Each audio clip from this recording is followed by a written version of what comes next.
Tere tulemast kõigile. Olen Karl Taglige, olen Arhitektuurimuuseumi kuraator. Olete täna siin, et kuulata teist vestlusõhtut. Täna on külaliseks arhitekt Kalle Komissarov. Teen lühida sissejuhatuse ja siis anname sõna Kallele.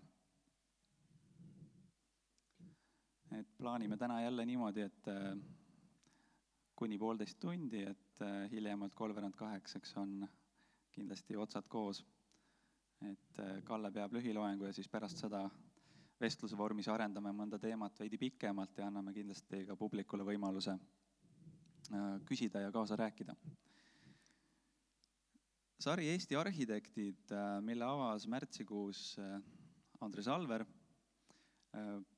on alustatud eesmärgiga, et anda võimalus Eesti arhitektidele võtta sõna ja mitte ainult esitleda enda portfooliot, vaid võtta sõna päevakajalistel teemadel, arutleda arhitektuuri ja arhitektuurikultuuri nüüdisaegsetel probleemidel, rääkida nii-öelda südamelt ära, mis tundub oluline ja mis võiks Eesti arhitektuuri elus olla teistmoodi, mis tundub hetkel kõige pakilisem.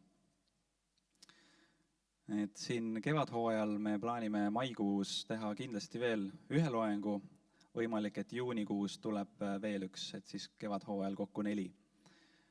Ja sügishooajal on plaan jätkata täishooaega, siis tõenäoliselt septembri keskpaigast. See sari saab teoks tänu Eesti Kultuurkapitali toetusele ja oleme tänulikud ka Videalile tehnilise lahenduse eest. Aga nüüd meie tänane külaline arhitekt Kalle Komissarov. On mul õigus, et sa lõpetasid EKA aastal 2000? Õige. Eesti Kunstiakadeemia arhitektuuri eriala lõpetanud arhitekt, hiljem ennast täiendanud Berlage instituudis Hollandis. Ja selles mõttes põnev arhitekt, et ta ütles, et tal on suuri raskusi enda portfoolio kokkupanemisega. Et ta peaaegu on keeldunud enda osalusel projekteeritud majade ritta seadmisest. Üks tema argumente oli see, et kõik on tehtud kollektiivis ja sellepärast ei tahaks ta nagu ühtegi objekti enda omaks justkui nimetada. Selline ülim tagasihoidlikkus siis võib olla.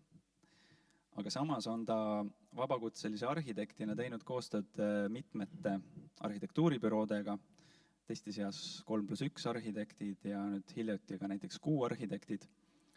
Kalle Komissarov on olnud näiteks Pärnu raamatukogu hoone projekteerimise juures ja nüüd ka loodetavasti lähiaastatel valmiva uue EKA projekti viimistlemise juures. Ta on olnud aastaid õppejõud Eesti Kunstiakadeemias. Ta on olnud aastaid Kultuurkapitali arhitektuuri sihtkapitali esimees, hetkel küll mitte enam. Ja ta on läbi aastate kirjutanud, nagu ma ka Andres Alveri puhul eelmine kord mainisin, et Eestis on kahjuks kirjutavaid arhitekte vähe, aga Kalle Komissarov kuulub nende hulka, kes on oma mõtteid kirjavormis ja tekstide abil päris ulatuslikult ka loonud, levitanud nii erialases meedias kui siis peavoolumeedias. Ja mis mulle endale tundub selle sarja kontekstis ka oluline on see, et Kalle Komissarov on arhitekt, kes ei ole dogmaatik, ta julgeb kahelda ja ta ei anna lõplikke vastuseid, et see kumab, selline mõtteviis kumab kõigis nendes sfäärides, kus ta on tegev olnud ja võib-olla kõige selgemalt tuleb see esile tema ettekannetes ja tema kirjatöödes.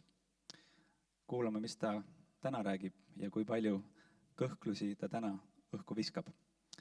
Aga tere tulemast ja sõna Kalle Komissarovile. 1-1.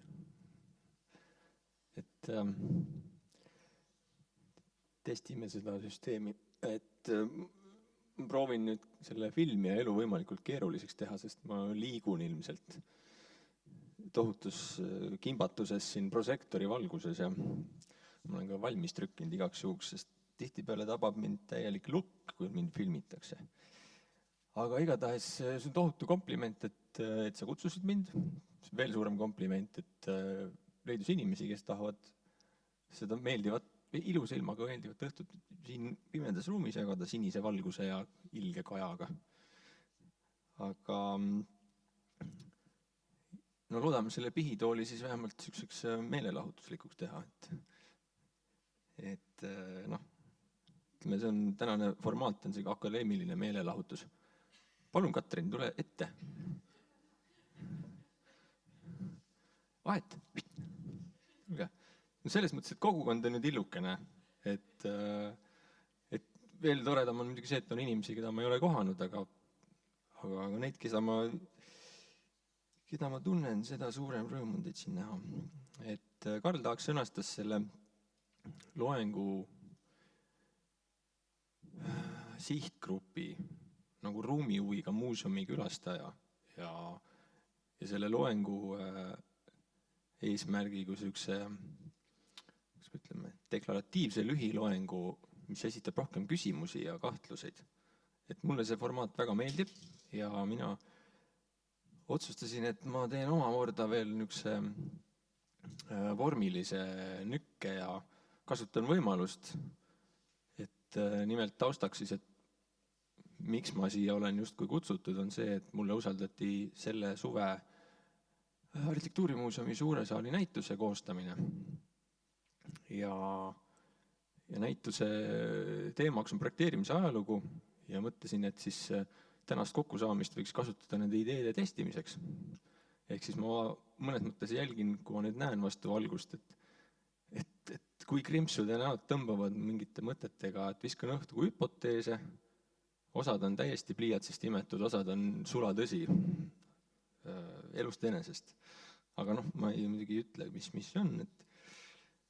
Aga mõnes mõttes oleks see nagu selline, no mitte ümarlaud, aga nagu loenguvormis ideede katsetamine.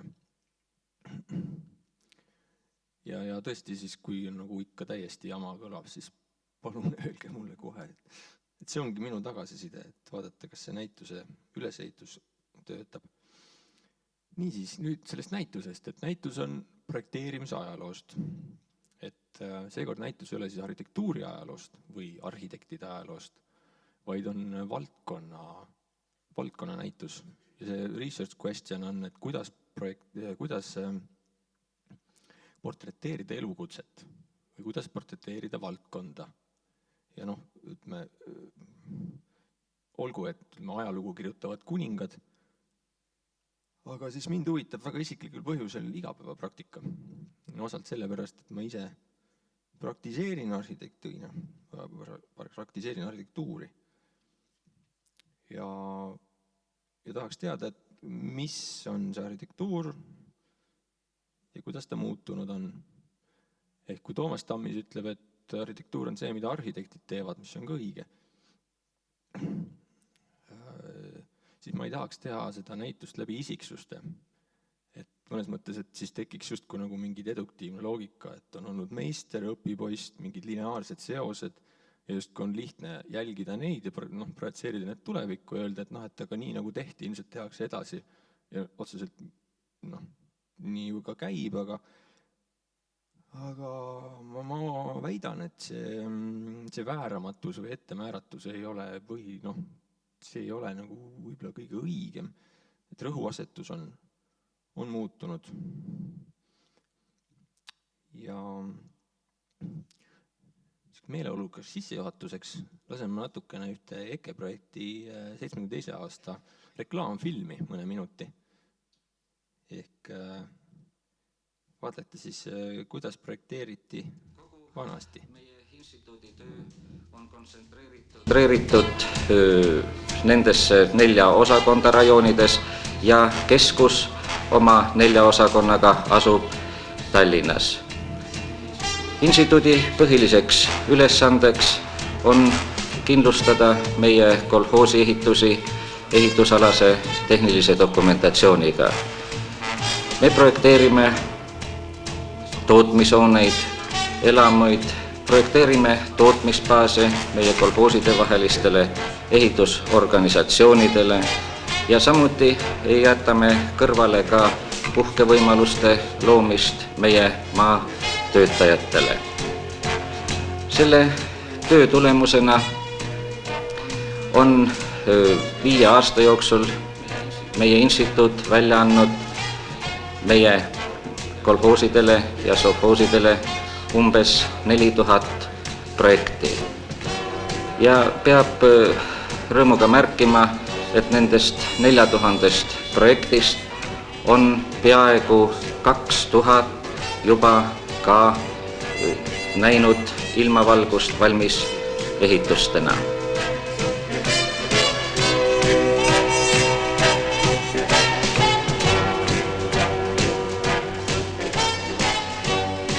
Kuidasmoodi ta kõigepealt sinna pähe saab? See on niiviisi, et kõigepealt peab tulema meie majasse üks niisugune mees, kes tahab meilt ühte projekti saada. Ta peab olema kindlalt veendunud, et tal üht niisugust maja vaja on. Ja siis ta peab umbes teadma, missugune ja kui suur see maja peab tulema.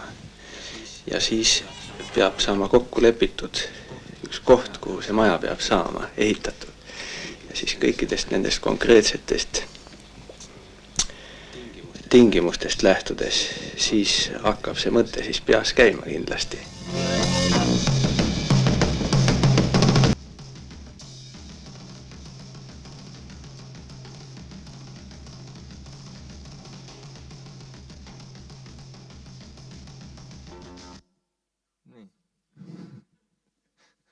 Väga meeleolukas, see oli siis see EKE projekt, see asus vanasti seal, kus on praegune Seegi kirik, seal kõrval oli siuke hüparkatusega maja, väga ilus, tänaseks maha võetud. Et see oli selline glamuurne EKE reklaamfilm, ala siuke kohvisigaretid, hiljem läks siukseks nagu vähem formaalsemaks ja väga meeleolukas, seda ka saab kindlasti seal näitusel näha. Aga mida ma tahan sellega teema püstitada on siis see, et mida teevad arhitektid ei ehita maju, arhitektid projekteerivad maju. Aga et see ei saa ju olla kõik ometigi, et sa oled aastate kaupa öösiti üleval. Sa annad oma tervise, sotsiaalse kogu selle mõjud nagu hävitavalt oma ümbritsevale sotsiaalsele või selle tugigrupile. Minu poolt suurim austus arhitektide elukaaslastele, et see on keeruline nende elu. Aga et see ei saa ju olla selles mõttes, et joonistada aastate viisi ruutude sisse teisi ruute, kas trepitõuse või peldikuid või aknaid. Et midagi peab seal ju veel taga olema. Ja ma siis olen selle oma jaoks sõnastanud, et see on maailma loomine. See on ka selle näituse pealkiri. Ja see maailma loomine tähendab seda, et arhitektid loovad maailma, loovad oma maailmaid, olgu need taskumaailmad või väiksed maailmad.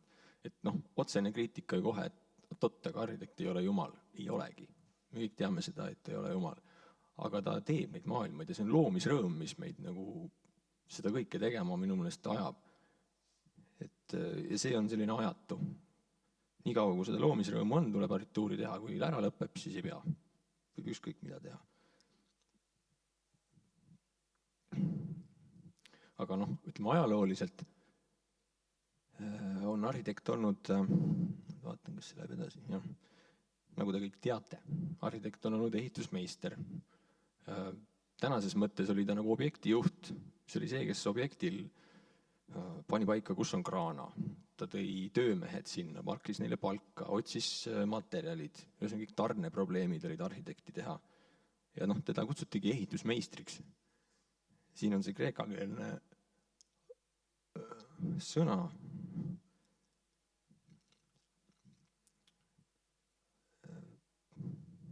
Ja ütleme, on algselt säilinud ka väga varaseid mingisuguseid jooniseid, on olemas kohti kirikutel, kus on näha, et on kraabitud põrandale mingisugused detaile, aga et ta ilmselt suhtles, ta oli pidevalt platsil ja noh, see muutus natukene nii-öelda renessansi ja sellest edasi, kus arhitektuur muutus nagu autonoomsemaks, projekti olulisus kasvas, projekt on midagi, mis on mis on enne ehitust. Ja pean lugema, mul hakkab juba minema sassi. Okei. Ütleme selle, nagu renessants kujutas arhitektist, see säilis ju päris kaua. Võib-olla öelda, et suisa siiamaani on temast midagi. On muutunud arhitekti vahendid, on muutunud nii ehitusviis, arhitekti staatus, aga midagi on säilinud. Ja sellest on kirjutanud minu arust väga huvitavalt ja põhjapanevalt Jüri Soorep ühes majanumbris. Jutt oli tal muidugi pikem, aga seal olid 3 sellist aspekti, et mis on nagu tema arust muutunud. Ja taustaks oli muidugi see, et kui on muutunud arhitekti vahendid ja see maailm tema ümber, siis näiteks projekti puhul projekt ei saa tekkida ehitusplatsil, projekt peab olema enne, projekt peab olema nagu juriidiline dokument, mida peab saama lugema ilma, et arhitekt üldse kõrval on.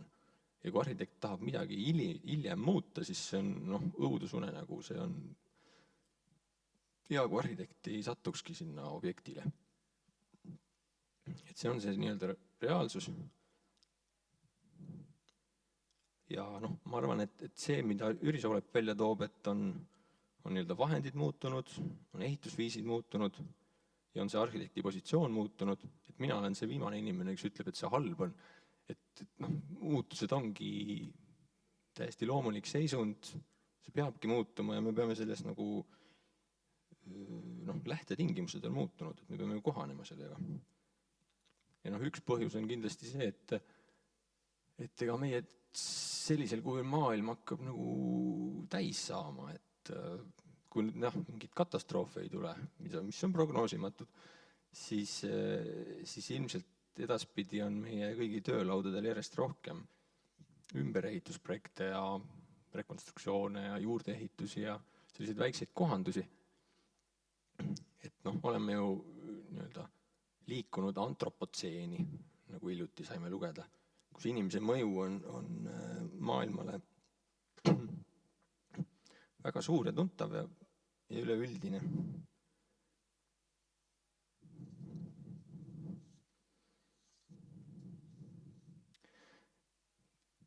Ja nüüd kui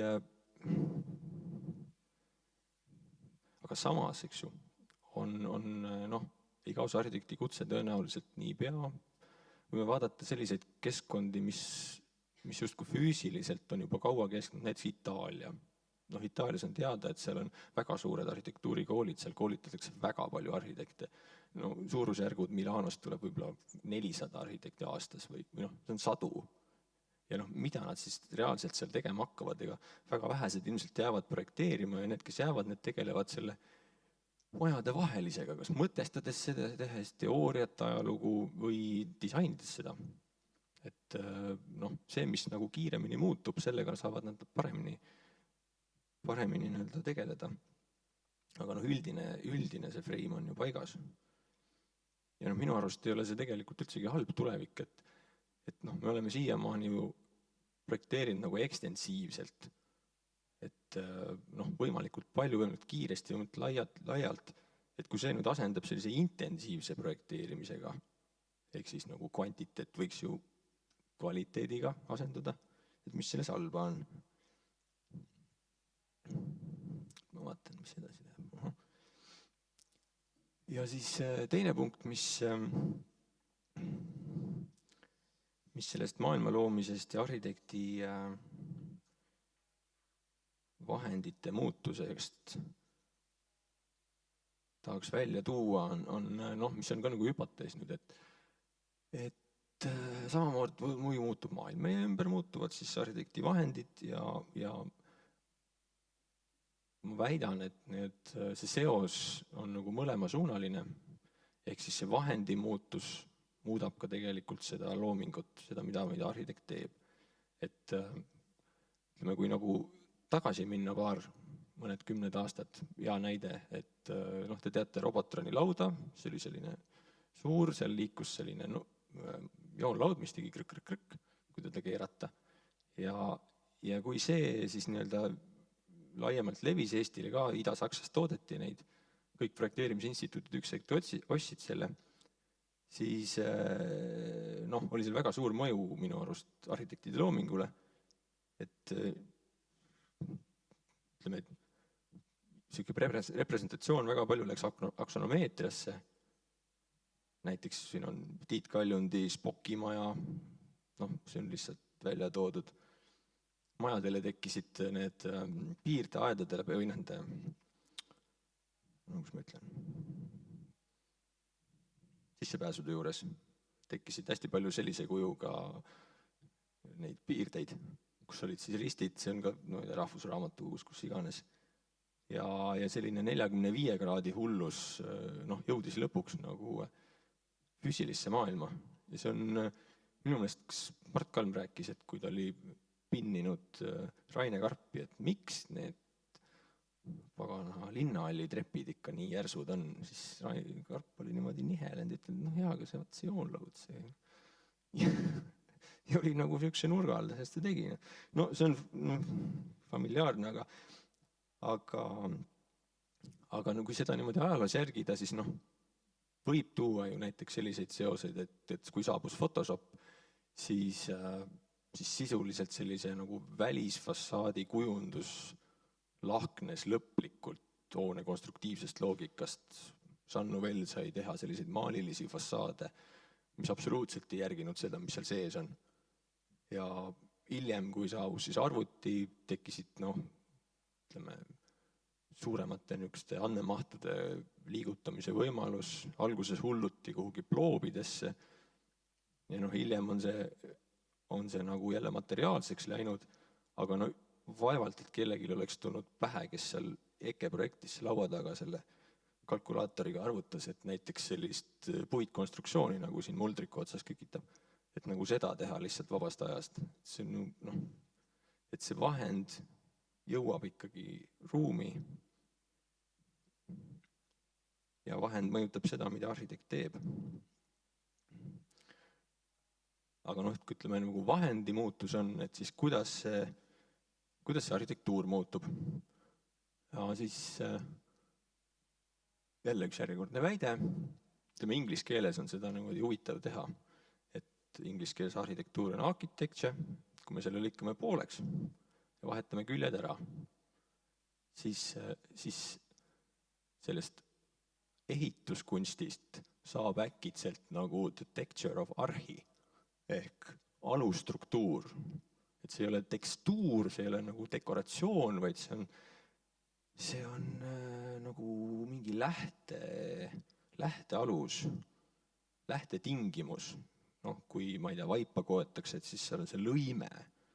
Et see on see nagu, struktuur on antud ja nüüd see elu, mis sinna ennast sisse koob või see keerukus, et see on see pealisehitus, see, mis tuleb nagu pärast. Et arhitektuur loob nagu tingimused elule, ta loob nagu tingimused sellele maailmale.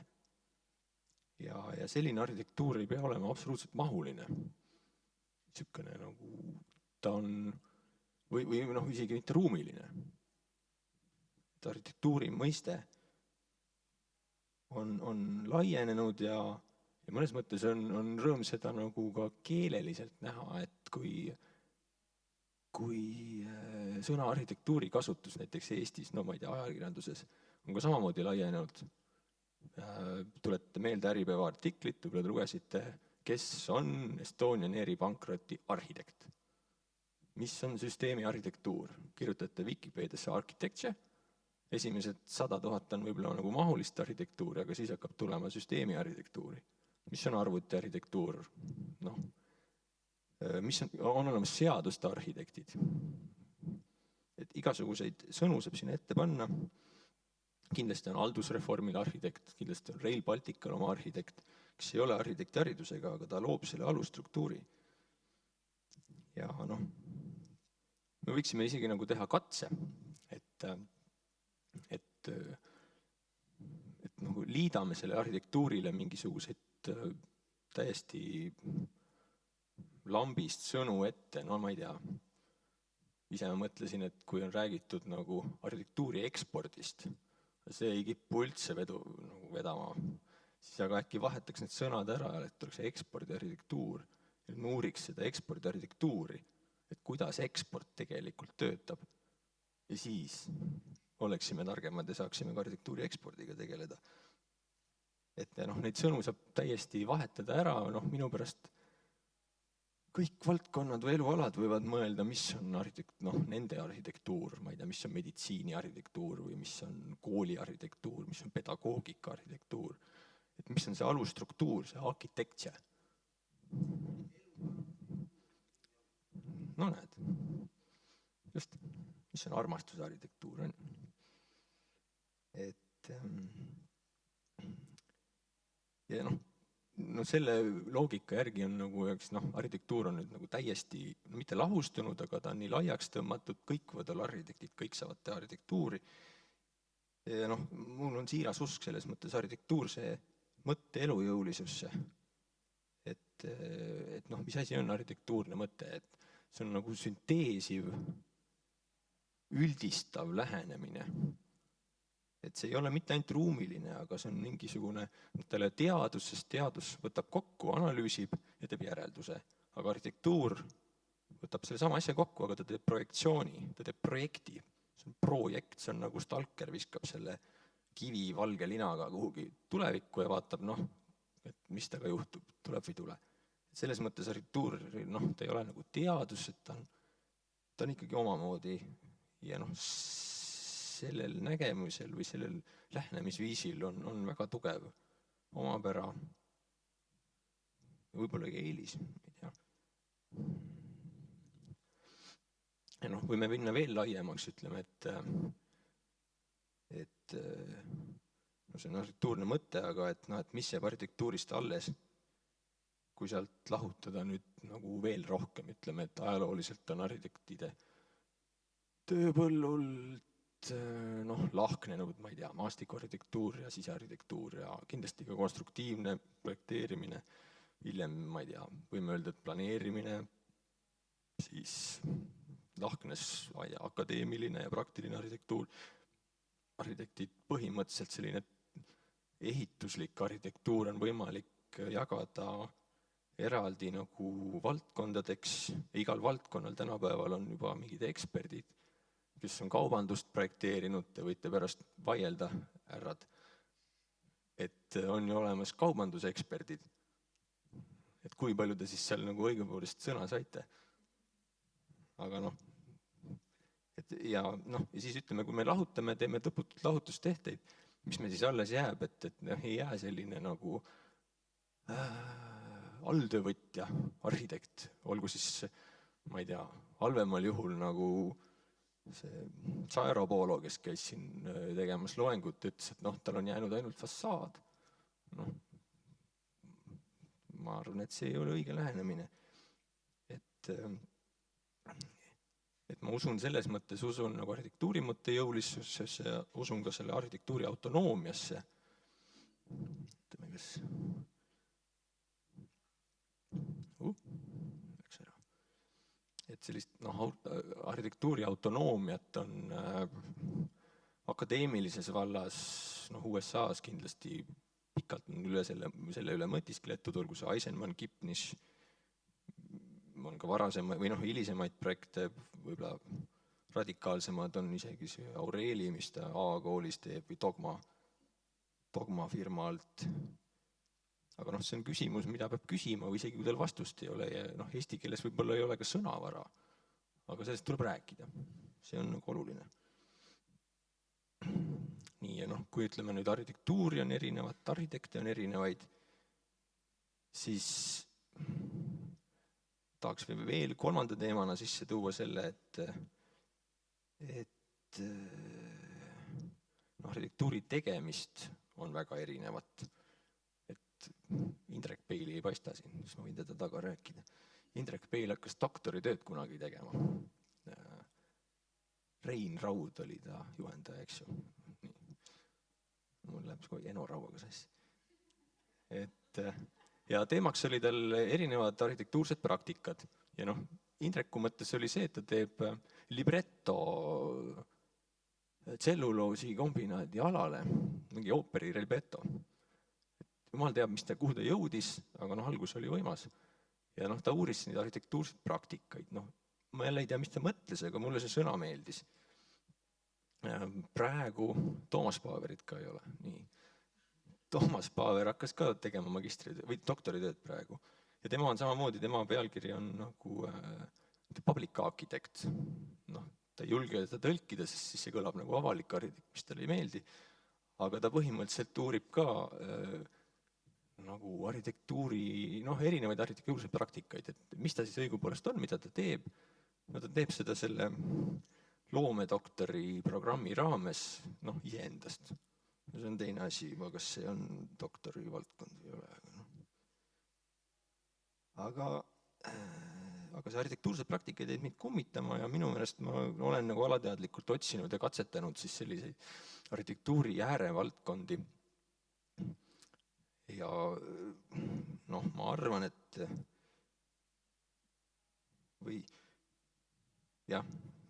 neid valdkonna äärealasid ja siis mind on tegelikult julgustanud ka Jüri Soolep, kes kui oli siis pikalt arhitektuuri teaduskonna ja Kunstiakadeemia arhitektuuri osakonna dekaan, siis ta ütles, et noh, tema jaoks on arhitektuuri tegemine ka see, kui ta paneb paika õppekavasid, kui ta tegeleb õpetamisega. Arhitektuur on see, kui kirjutada. Sa ei pea arhitektuurist kirjutama, sa võid lihtsalt seda nagu arhitektina kirjutada. Ja noh, ütleme sealt edasi, et noh, ma väidan, et ka näitus, mis ütleme selle maailma loomise näituse või noh, nagu raames on, et ka see näituse tegemine on nagu arhitektuurne looming.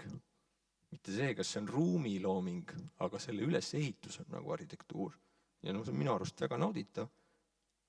Ja noh, kui ma olen nüüd, ütleme, Karl Taak ka mainis, et siin erinevatel ametipostidel aega veetnud, et siis ma ikkagi arvan, et ma olen seal olnud kui arhitekt ja näiteks kas Kulkas või Arhliidus olles ma saan nagu praktiseerida arhitektuuri, mis ei ole vormiline ega ruumiline, võib-olla see on mingi süsteem, aga see on nagu, seal on seda sünteesivat mõtet ja üldistust ja niisugust ettenägemist. Et need on lihtsalt arhitektuuri erinevad avaldumisvormid. Ja noh, kui seda veel nagu laiemalt ühiskonnale vaadata, et siis sisuliselt, kui arhitektidel tööpõld nüüd kitsamaks läheb või meid liiga palju saab kuidagi, et siis on loogiline lahendus, et arhitekt muutub kuidagi proaktiivseks, ehk siis, et me ei oota nagu tellimust kuskil oma väikses kontoris laua taga, millal see telefon heliseb, vaid me muutume nagu, me ise loome endale lähteülesannet, et ise nagu oleme aktiivsed. Ja kunagi ma rääkisin sellest Alvin Järvilinile pikalt, seal EKA magistratuuris oli ka üks magistrant, kes tegi sellest tööd, ma ei tea, kas ta jõudis kuhugi. Ja noh, minu meelest ta võttis sellest tuld ja see mustarhitektid on selles vallas midagi proovinud, aga noh, reaalsed näited on tegelikult, kui te teate, on Berliinis kindlasti, mujal on ka kindlasti, on sellised nagu kommunaalelamud, kus ei ole siis nagu arendaja, ei ole see, kes selle valmis teeb ja müüb elanikele, vaid elanikud ise algatavad siis protsessi, võtavad pangast raha ja tihtipeale on see kõneisik arhitekt. Ehk siis arhitekt on justkui nagu tellijaks muutunud. No Eestis on ka kindlasti näiteid, no minu pärast Margit Mutsogi oli iseenda tellija, aga no seda saab nagu laiemalt teha jälle.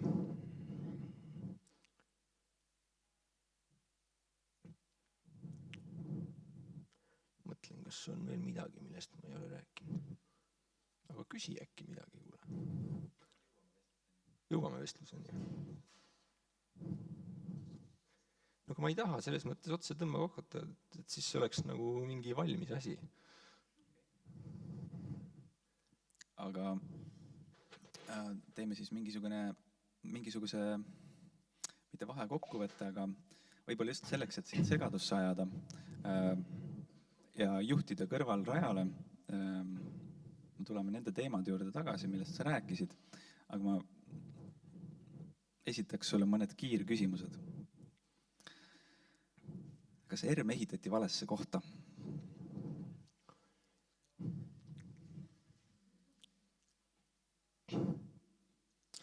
ERM on nii suur ja kriitiline mass, et me ei tea, mis ta endaga kaasa toob. Võib-olla see organism mitte ei armistu, aga nagu muteerub selle ümber. Selles vastuses kõlab lootus. Kas Eesti vajab 2 magistritasandil arhitektiharidust pakkuvat kõrgkooli? Täpselt kattuva magistriprogrammi üleval hoidmine on minu arust ressursi raiskamine, peaks muutuma nagu selgema mingi suunitluse saama need asjad, et nagu teadlikult arendada siis 2, aga mitte paralleelselt, aga sellist, mis nagu valdkonna katavad. Nimeta üks koht, kuhu või kus noor arhitekt kindlasti peaks ära käima oma erialase silmaringi täiendamiseks. Ma mõtlen reaalset ruumi kusagil maailmapunktis.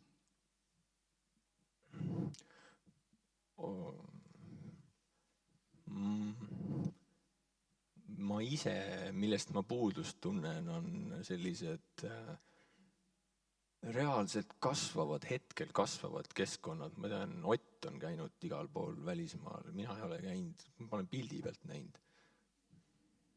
Sellised, ma ei taha öelda slumm selle kohta, sest et võib-olla keskajal Tallinn oli ka slumm, aga seal, kus nagu toimub selline vägivaldne sünniprotsess, kus on selline nagu tektoonilised jõud ja natuke kontrollimatu.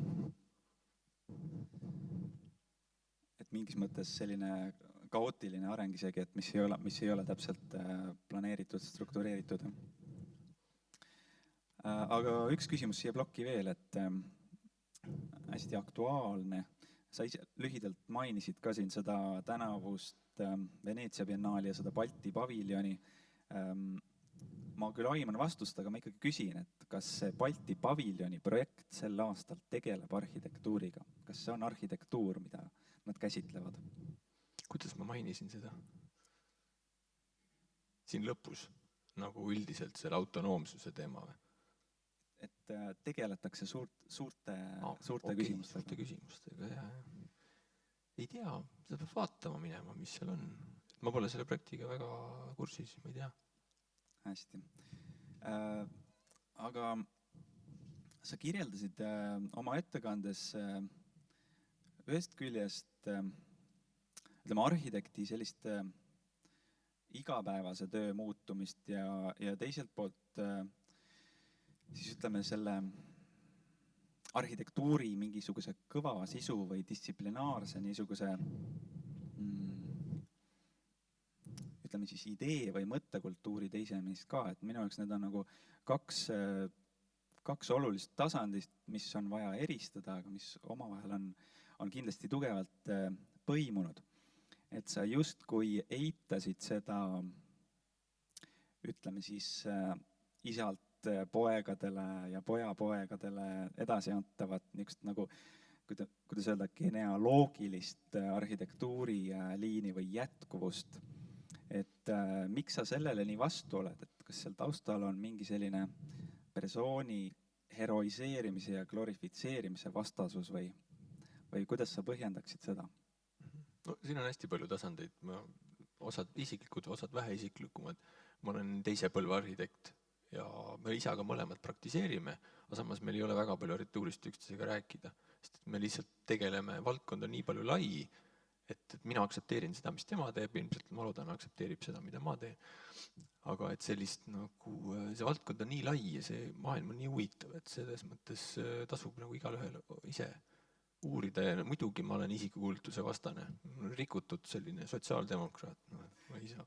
Okei, aga siis ma ikkagi tulen selle distsiplinaarse aspekti juurde tagasi, see arhitektuur või mõttekultuur või ruumikultuur selle nii-öelda kontseptuaalse tasandil, et see, mis on see, ühisosa nendes erinevates arhitektuursetes praktikates, siis teil isaga mingisugune ühisosa ikkagi peaks ju olema. See mingisugune arhitasand. Jah, see on nagu keel, et osata lugeda, siis lihtsal mõttes osata projekte lugeda ja keerulises mõttes näha mingisuguseid seoseid, ruumilisi või süsteemseid seoseid. Ma küsin veidi nagu ümmargusemalt, et kui me ei vaata kitsalt seda, ütleme, arhitektuurse projekteerimise tehnoloogiat ja representeerimise tehnoloogiat ja neid tehnikaid, et kuidas sa hindaks üldse tehnoloogia arengu mõju arhitektuurile? Võtame 20. sajandi ja viimase nii-öelda lähiajaloo. Et kas see arhitektuursete praktikate palett või siis ka see distsiplinaarne tasand, see arhitektuuriga mõttekultuuri tasand, et kas ja kui jah, siis kuidas on see nii-öelda üldine tehnoloogia areng mõjutanud arhitektuuri? Ma ei ole küll see, kes ütleb, et ei ole üldse mõjutanud. Ma võib-olla viitan ühele, jumal, mis ta nimi on? Ago Pähna üks intervjuu, mõtlesin ka seda näitusele panna, kus ta 89. aastal, ta sai Kultuurkapitali preemia selle eest, et ta nagu tutvustas arhitektuuri tutvustas arvuteid Eesti arhitektidele. Sellise tegevuspreemia sai. Ja sealt ta nagu selles mingisuguses Margit Mutsa tehtud intervjuus pidevalt rõhutab seda, et see töövahend on nagu liiga võimas. Et ta lihtsalt väljub kontrolli alt.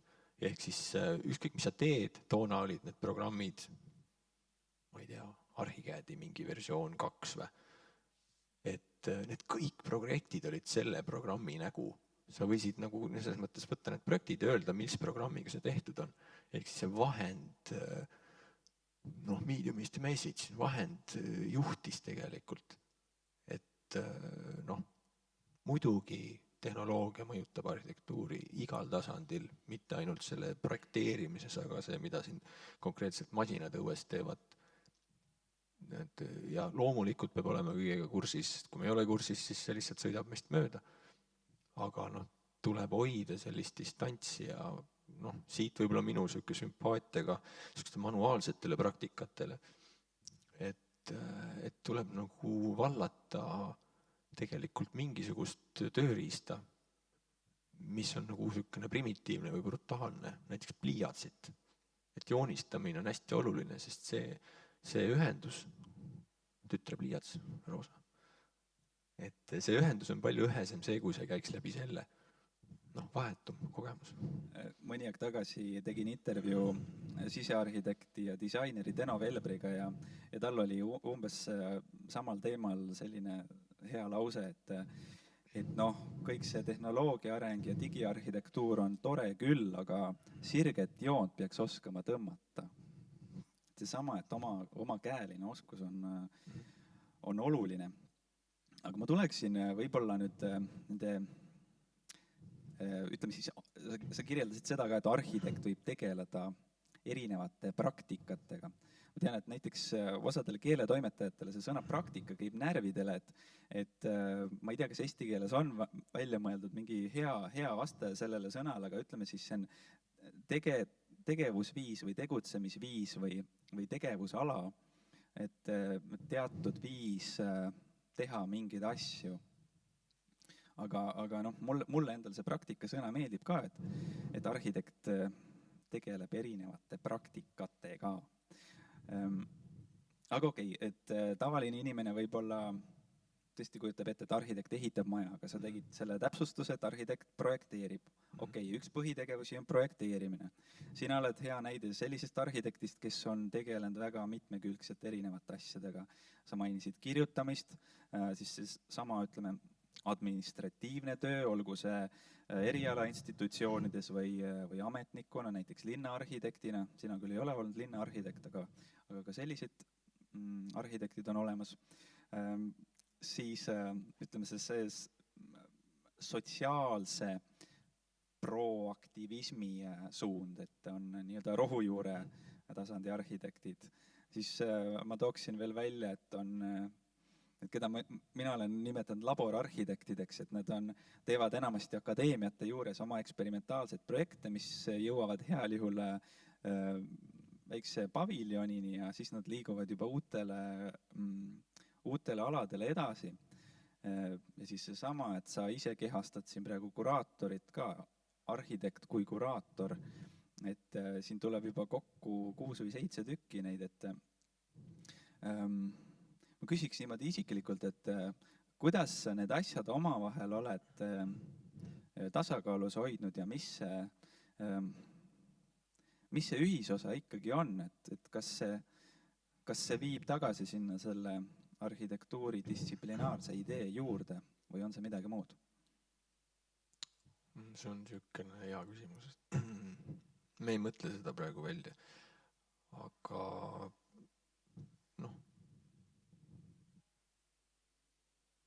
mõneti on niisugune ilmselt isikuomadustest tulenev ka selline otsimine, et lihtsalt kiirelt tüdimus kallale, siis peab nagu leidma uusi väljakutseid.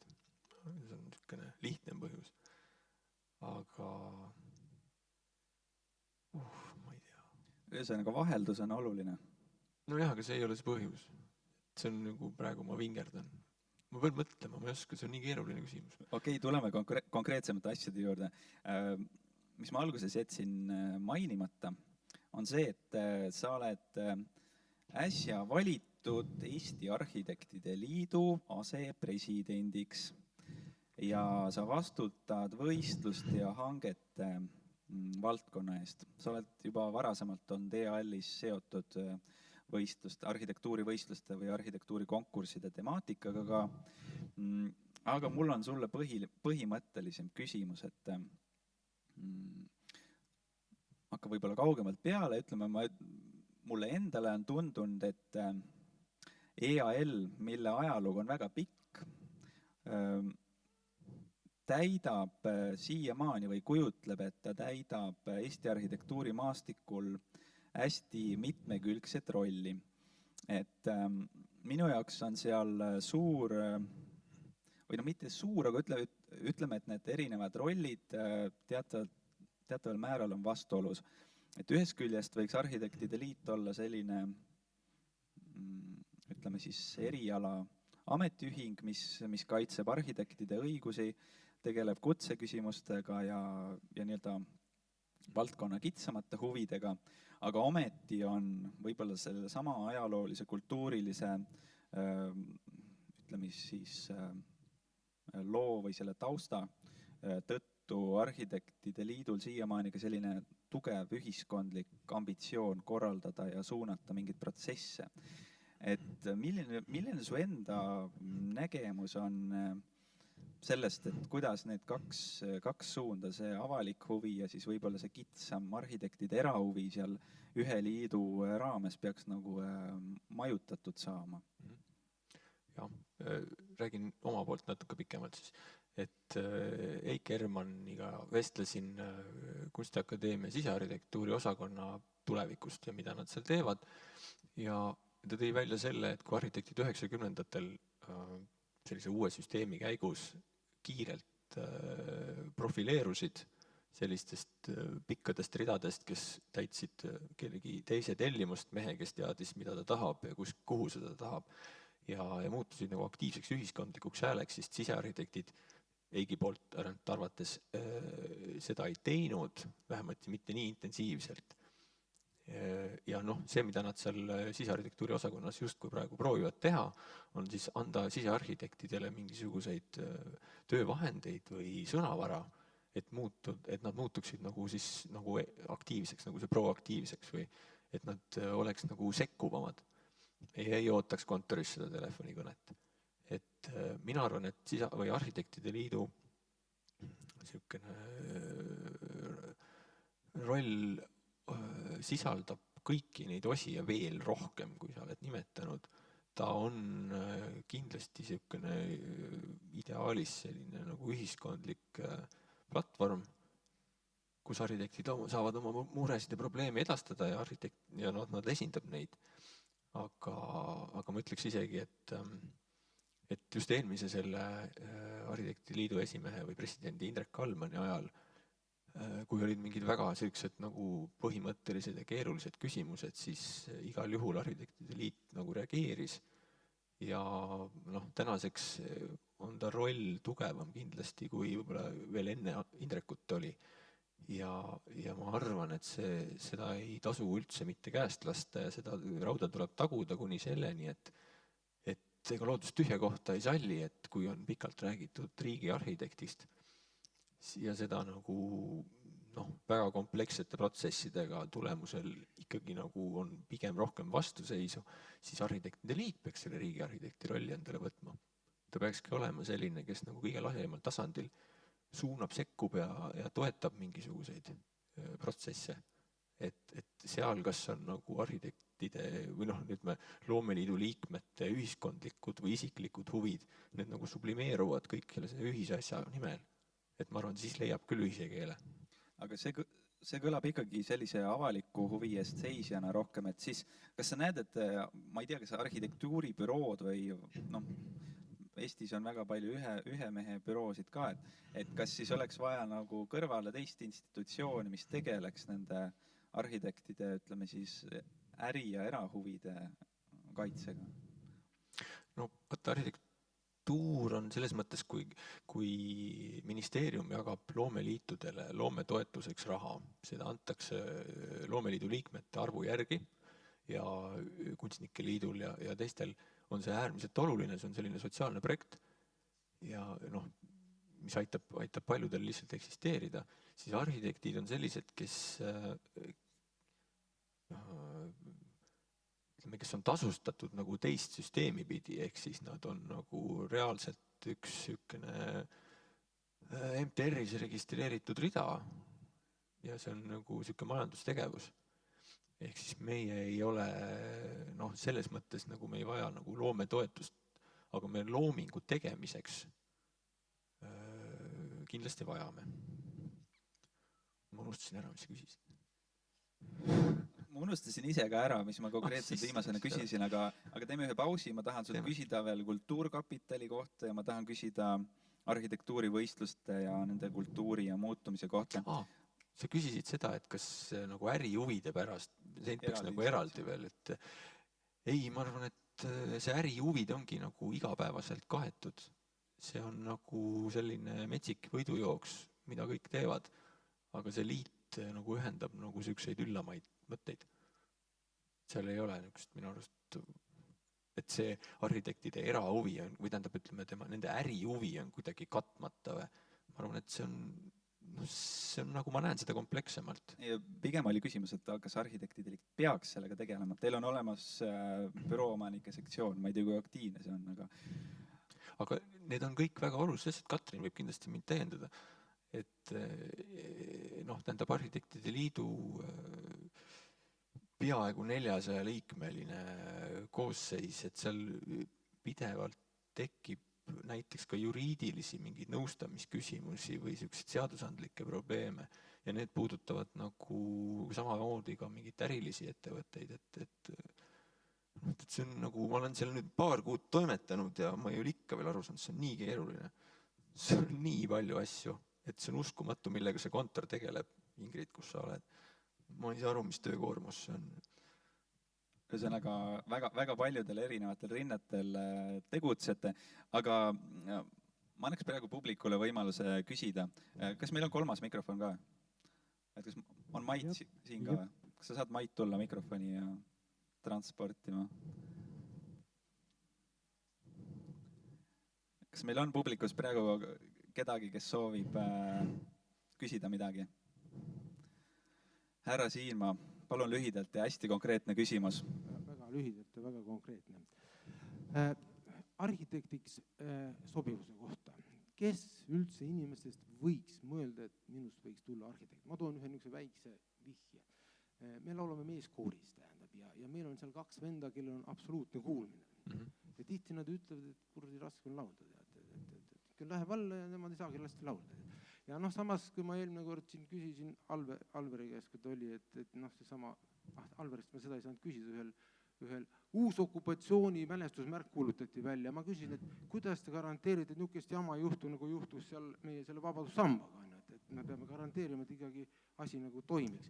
Küsimus on selles, kas arhitektil võiks olla absoluutne ruumitunnetus või absoluutne tunnetus, et see oleks nagu eeldus, et noh, siis ta saab midagi luua sellist, mis ei lähe meie ilukategooriaga vastuollu. Aitäh.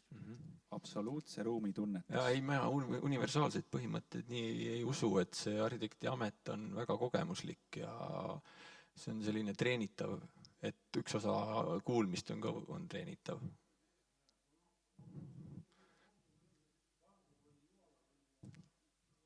Jah, aga ma tean seda, aga ma ei usu seda universaalsust selles mõttes, et Kalle ettekandes kajanud kõlanud teemade kohta tahab keegi, kas siin olevatest arhitektidest või mitte arhitektidest küsida praegu?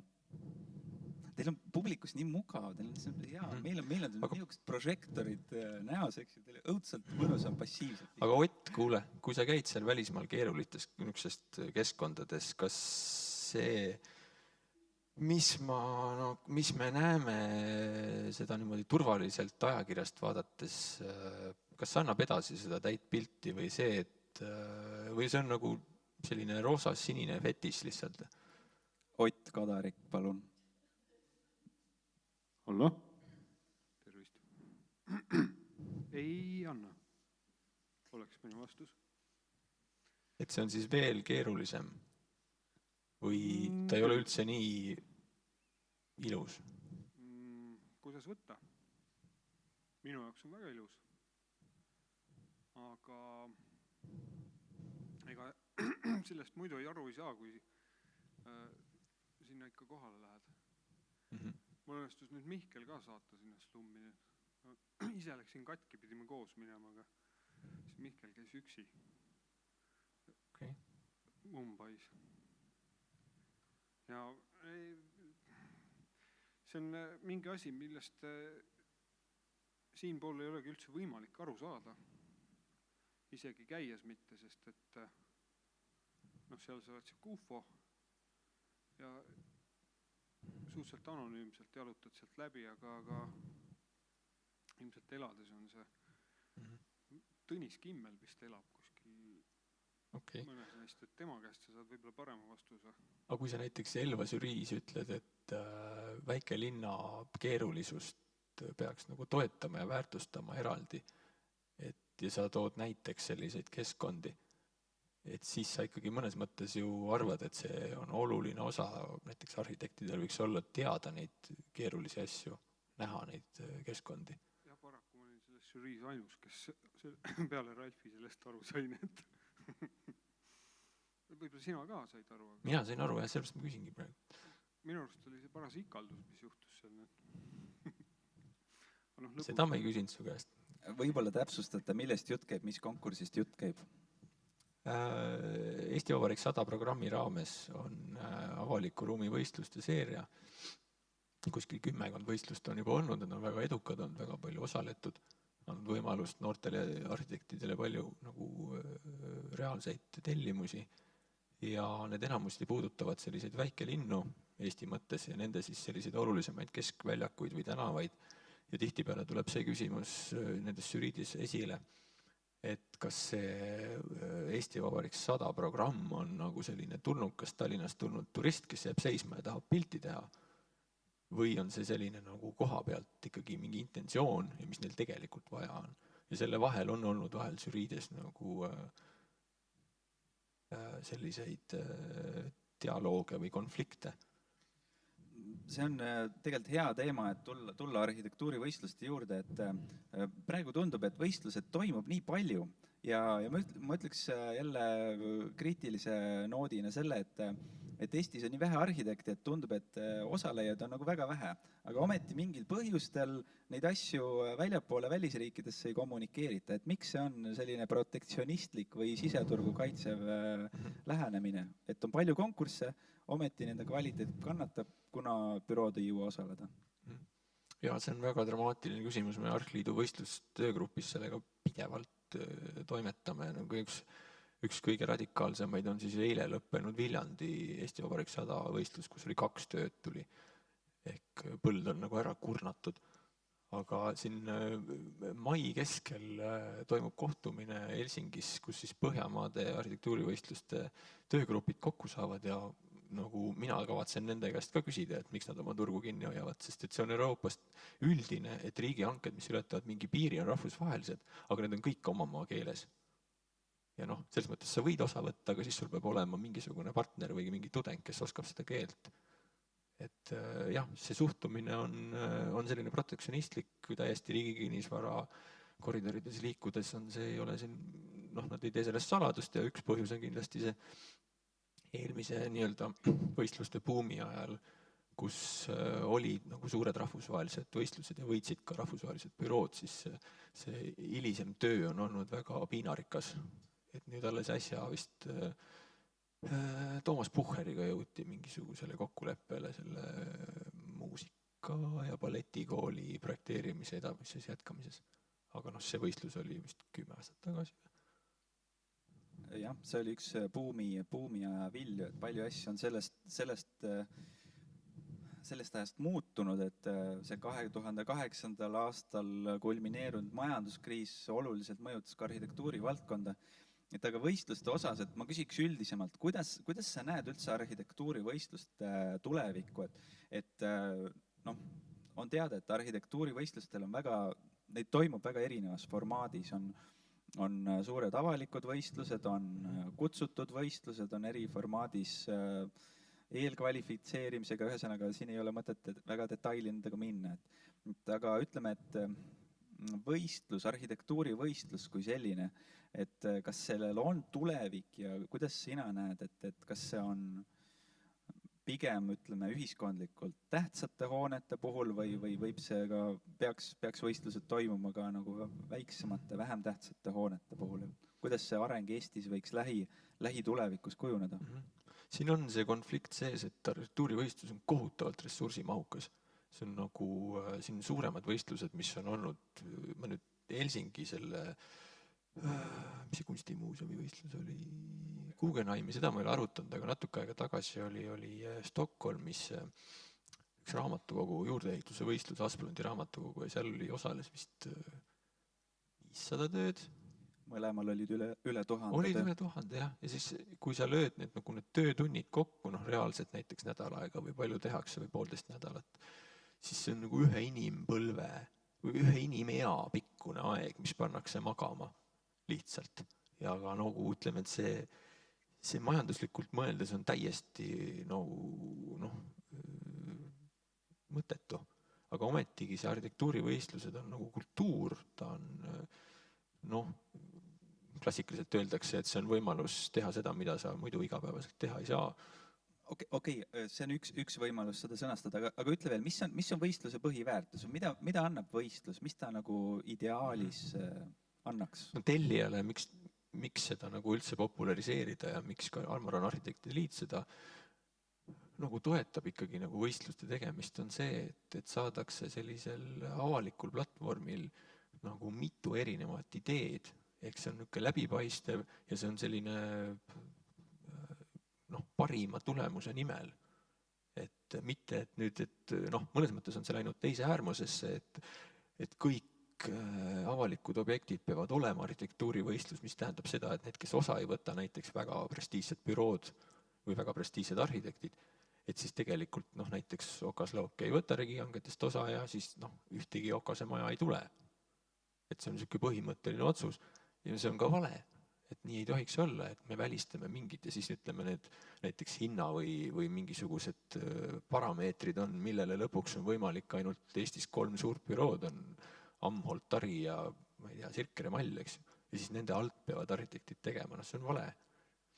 Aga teine äärmus, mõnes mõttes äärmused panevad nagu mastaavid paika, et see tõde on kindlasti kuskil keskel. Et seda mainimist praegu on hetkel juhtunud, jah, tõesti on kumuleerunud mingid asjad, on ühel päeval 2 võistluse tähtaega ja teada on, et võistlejad, need, kes võistluse teevad, nende piir on või seltskonda suur on ikkagi piiratud, et noh, see ei ole jätkusuutlik. Aga me mõtleme selle peale. Seda on välja toodud, et vanematel arhitektidel ja väikestel büroodel ka, nagu sa mainisid, on keeruline osaleda võistlustel. Aga ma liiguksid võib-olla selle juurde, et Andrei Salver ja mõned teised on ka öelnud, et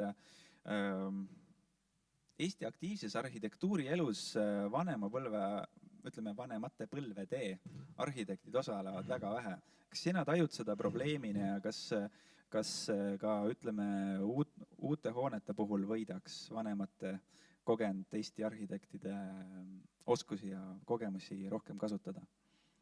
No ise ma tulen täna Rapla ühisgümnaasiumi žüriist, asendasin Raivo Koutovit, seal oli Toomas Rein žüriis nagu 5 kopikat, ehk siis kätega ütles, et klassiruumid ei tohi põhja avaneda ja oli väga põhimõtteline. Aga ma ei tea, kuidas seda muuta, see on, ma arvan, selle Eesti büroode või arhitektuuribüroode struktuurist, et ikkagi Eesti keskmine arhitektuuribüroo on 1,2 inimest.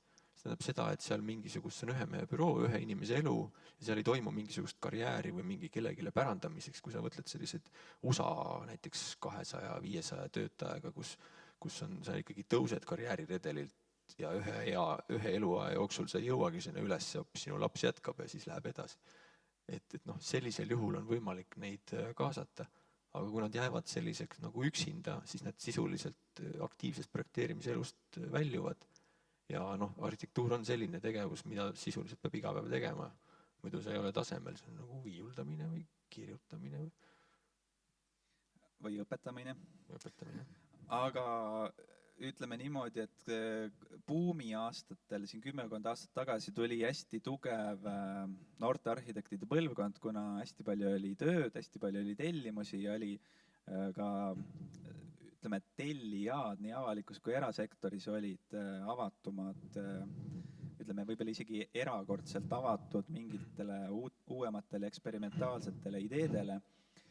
Et nüüd pärast majanduskriisi tulekut on see mentaliteet nagu oluliselt muutunud ja ratsionaliseerunud ja kohati tundub, et noorematel büroodel, nii-öelda seal buumi järgsel põlvkonnal pole nagu mitte mingeid võimalusi, et nad saavadki tegeleda Soo tänavale lauakeste panemise või mingi kogukonna projektidega või ajakirjanduses joonistada garaažist väikseid korterelamuid, et reaalset tööd ei paista nagu kusagilt, et kas sa näed, et noorematel arhitektidel, kes praegu lõpetavad ka, et mis nende see arenguperspektiiv üldse on?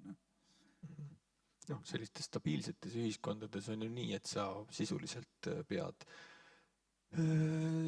tegelema nagu praktikaga vähemalt 5 aastat, kuni sa saad ise selle õiguse ja tavaliselt seda tehakse kellegi teise juures ja siis saad nagu isikliku portfoolio kaasa. Et see firma portfoolio on üks, aga see autori õigus jääb ka sulle.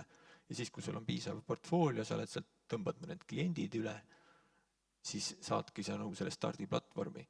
Et tõsi, ka näiteks Hollandis, mis on nagu suhteliselt välja kujunenud projekteerimisvaldkond, kus on lennujaamade arhitektid, haiglate arhitektid, koolide arhitektid, et need on nagu niimoodi juba 5 põlvkonda on need koole projekteeritud ja loogiline, et ta projekteerib seda edasi.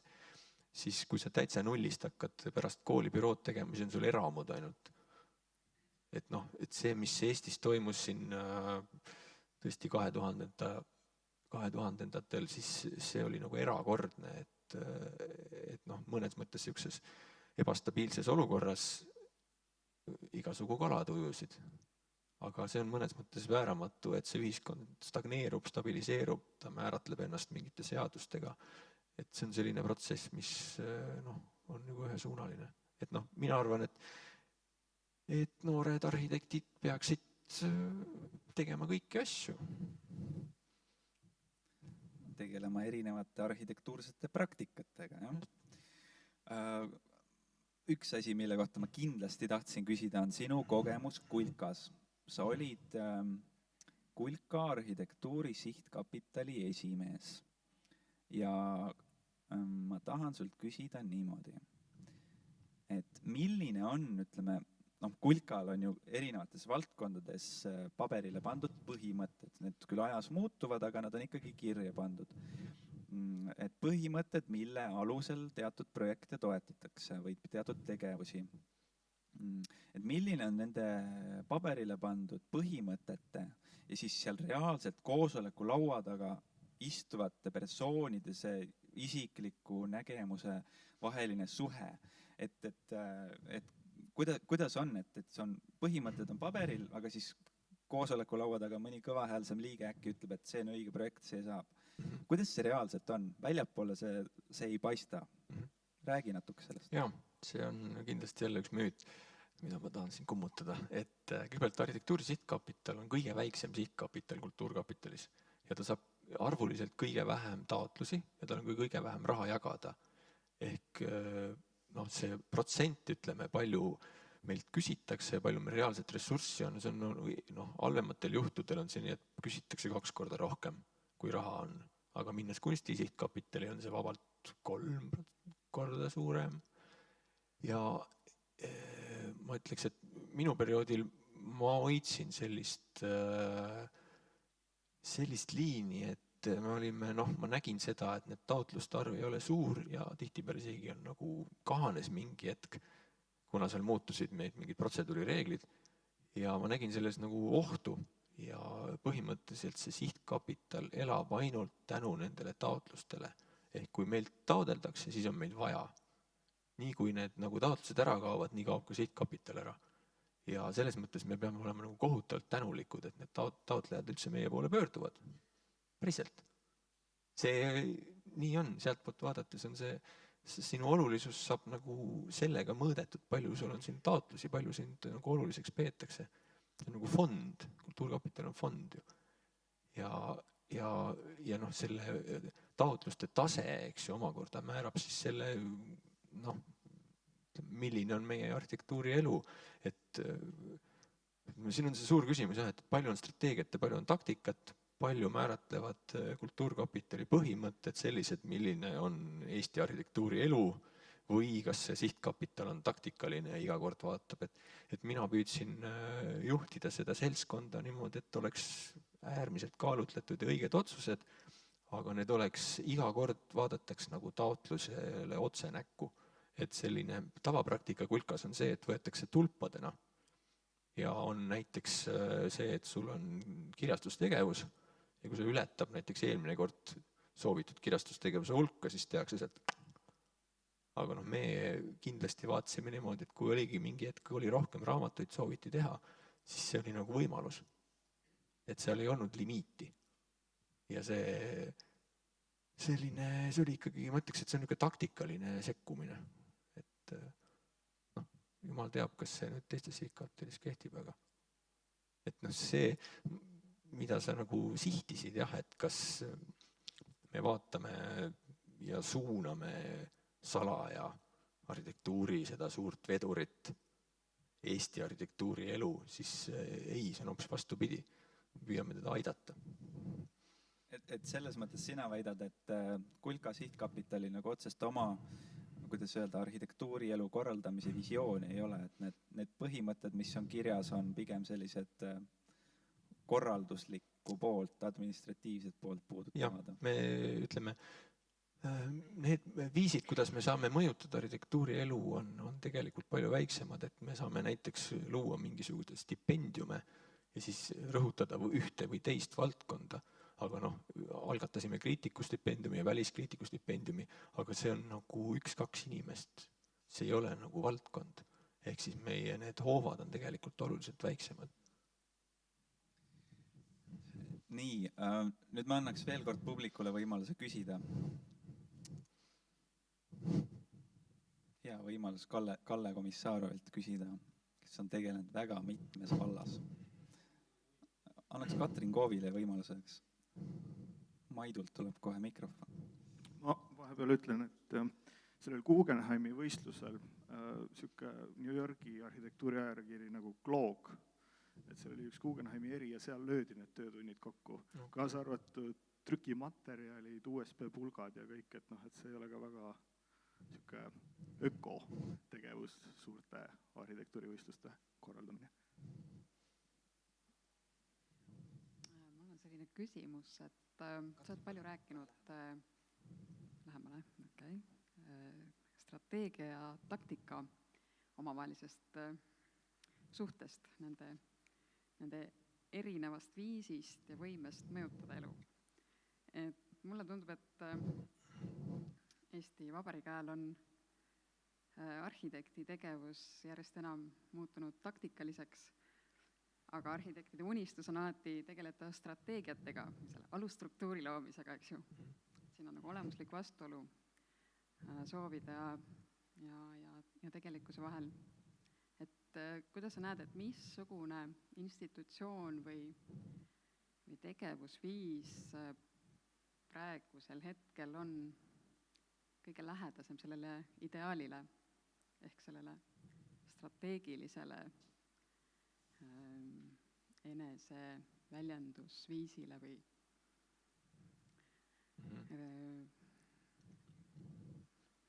mõttemaailmale. Jah, seda saab ühe näitena visualiseerida, et Ülar Margiga tegime vist juba ka 10 aastat tagasi kesklinna teemaplaneeringut ja seal ma nagu sellise naiivse inimesena kogu aeg väntasin seda, et ärme teeme selliseid suuri planeeringulisi strateegiaid, et teeme selliseid väikseid sekkumisi, selliseid analüütilisi stsenaariume, mis oleks nagu taktikalised ja kui need on palju, siis mõni kukub ära, aga ülamus ikka jäävad ellu, nagu loodus toimetab, eks.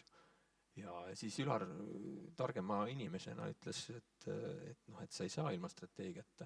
Ja tegelikult ongi niimoodi, et ma olen ka nüüd lõpuks jõudnud siiani, et peavad olema mõlemad. Et planeerimises peab olema see visioon, kuhu poole sa hakkad suunduma, aga need otsused, mida sa teed, on igal juhul taktikalised. Ja mingis hädasituatsioonis sa võid seda visiooni ka muuta või seda strateegiat. Aga liigud sa ikkagi nagu sammhaaval.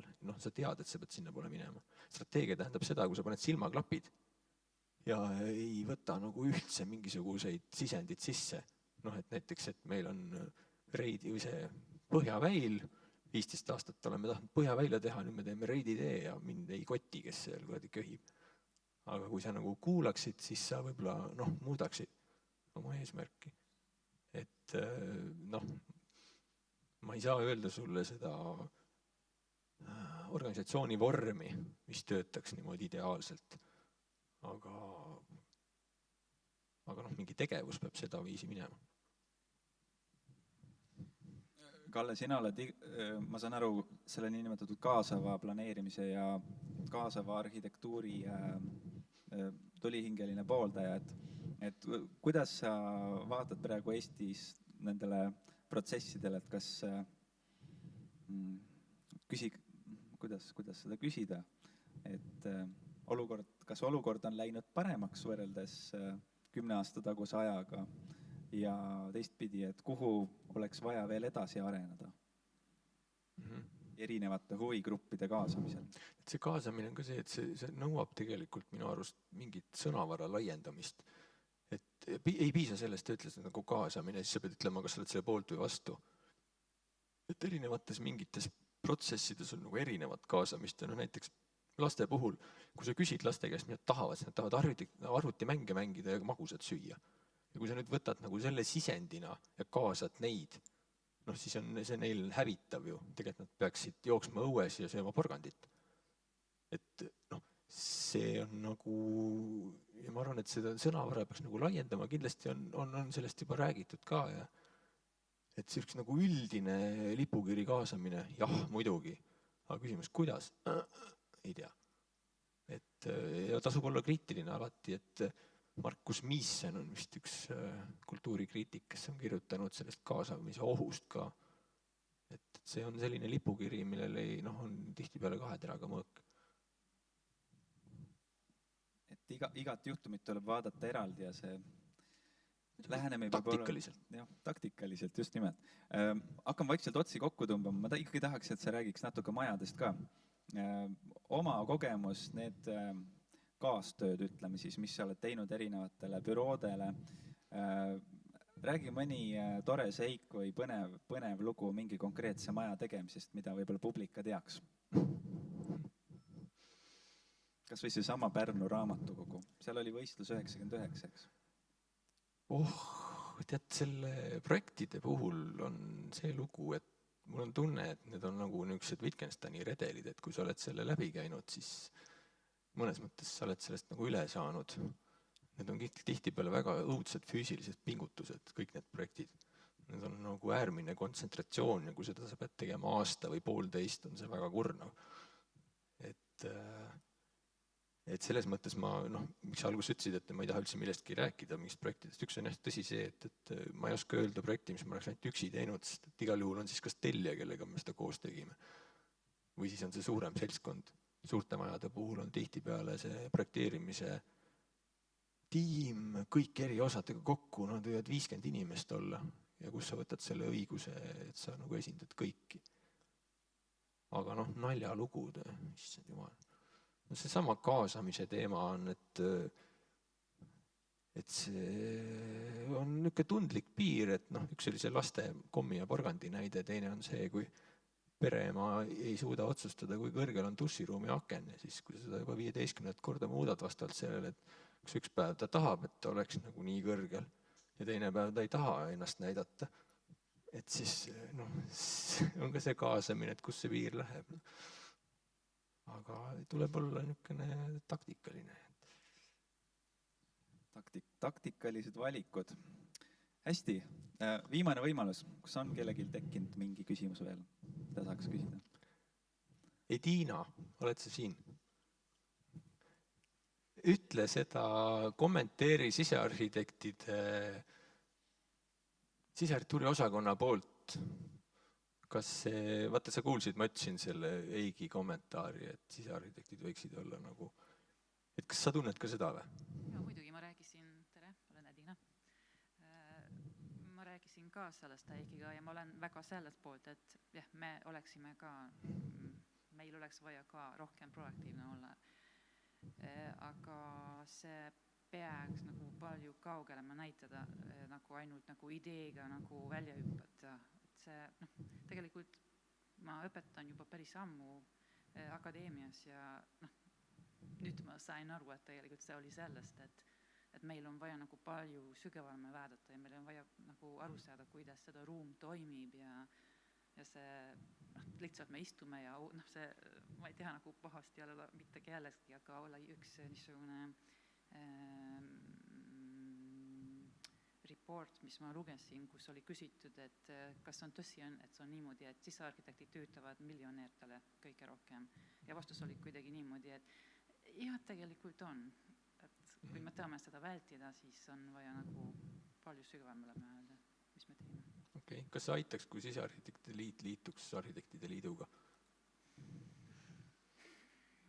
Meil on nüüd see nagu põhimure nüüd ka, et kui seda 2 osakonda on kokku pandud, et meie identitee kas nagu ei kao ära, aga me töötame sellega väga kõvasti, et jääks, et ma ei saa vastata selle küsimusele, ma ei tea. Ma torkisin niisama. Torka. Nii, aga aitäh selle kommentaari eest. Tõmbame otsad kokku. Ma ütlen nii palju ja tuletan meelde, et mai keskpaik on järgmine vestlusõhtu. Anname sellest märku tõenäoliselt mai algupoolel, kes siia meile rääkima tuleb. Aga praegu on hetk, kus tänada arhitekt Kalle Komissarov.